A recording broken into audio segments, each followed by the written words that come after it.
मैं आपको बता देती हूँ, सबसे बड़े जो यहाँ देश के धोखेबाज है वो है इस्कॉन। वो रखते हैं गौशाले और सरकार से दुनिया भर के उनको फायदा मिलता है। ISKCON is selling all its cows to the butchers. जितना ये करते हैं और कोई नहीं करता। सोचिए, एक ऐसा संगठन जो भगवान श्री कृष्ण की भक्ति का सबसे बड़ा झंडा लेकर चलता है, लेकिन उसके पीछे छुपे हैं ऐसे राज जो शायद आपने कभी सुने नहीं। वो भव्य मंदिर, वो अनुशासन, वो आस्था। पर क्या सब सच है या एक पर्दा है जो हमें दिखाता है एक भव्य सपना और छुपाता है एक रहस्यमयी सच्चाई? कई बार इसे कल्ट कहा गया है, कई बार सवाल उठे इसके अंदर छुपे सत्ता और धन के खेल पर। और फिर आया वो तूफान जब एक नेता ने लगाए ऐसे आरोप जिसने पूरे देश की नींद उड़ा दी। आज हम खोलेंगे उन परतों को जो भक्तों से दूर रखी गई थी। तैयार हो जाइए एक ऐसी यात्रा के लिए जो भक्ति से जादू, सपनों से साजिश तक लेकर जाएगी आपको। सन 1965 का न्यूयॉर्क, एक ऐसा शहर जहां हर कोई भाग रहा था, अपनी दुनिया में खोया। लेकिन इसी शहर की सड़कों पर एक बूढ़े सन्यासी ने कदम रखा।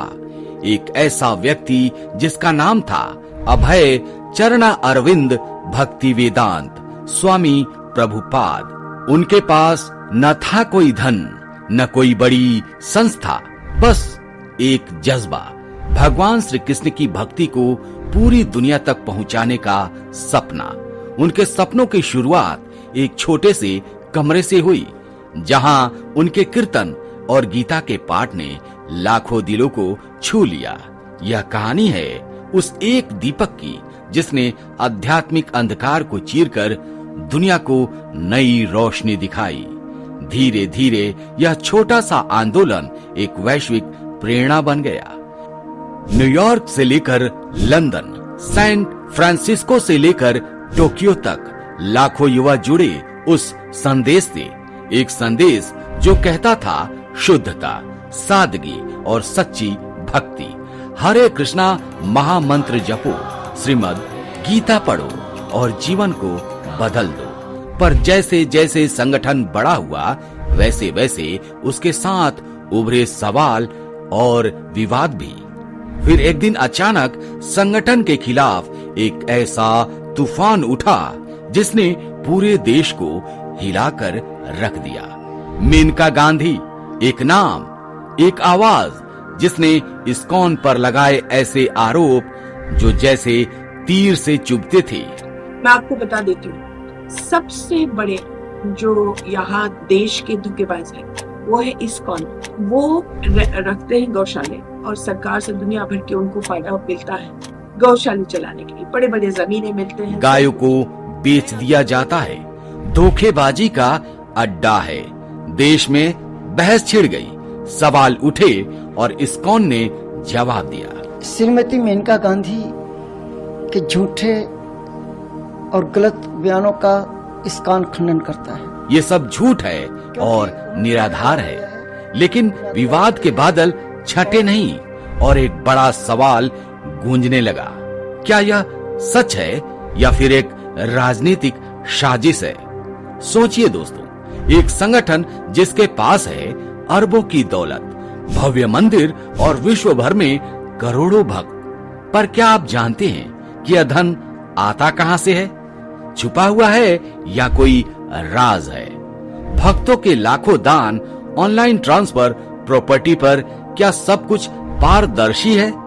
क्या यह धन भक्ति के लिए है या सत्ता के खेल का हिस्सा है? स्वामी प्रभुपाद के जाने के बाद संगठन में छिड़ गया एक सियासी युद्ध। आरोप लगे, कट्टर नियम बनाए गए और कुछ पूर्व सदस्यों ने खोला वह सच जो शायद भक्तों को कभी जानना ही नहीं था। सख्त अनुशासन या मानसिक नियंत्रण। पश्चिमी देशों में कल्ट कहा जाना, क्या यह संगठन की कमजोरी है या उनके प्रभाव की ताकत है? तो दोस्तों, आप क्या सोचते हैं? क्या इस्कॉन एक पवित्र भक्ति आंदोलन है या एक छुपे हुए सत्ता और धन के खेल की जंजीर है?